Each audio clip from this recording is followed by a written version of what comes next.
هو ده الصوت المظبوط لبلح الشام. في الفيديو ده هنعمل مع بعض احلى بلح شام في البيت بطريقة سهلة وبسيطة، ونتيجة ان شاء الله مضمونة 100%.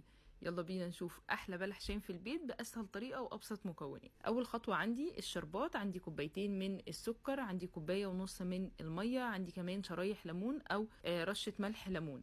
هبدا ارفع المقادير على النار. انا عايزه الشربات عندي قوامه يبقى وسط، انا من الناس اللي محبش الشربات التقيل قوي لانه بيجزع النفس.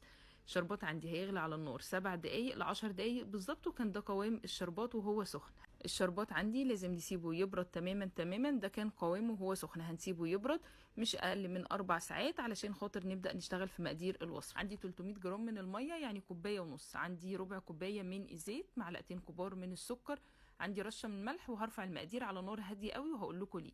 عندي 300 جرام من الدقيق يعني ما يعادل كده كوبايتين ونص من الدقيق. هبدا اشيل معلقتين كبار من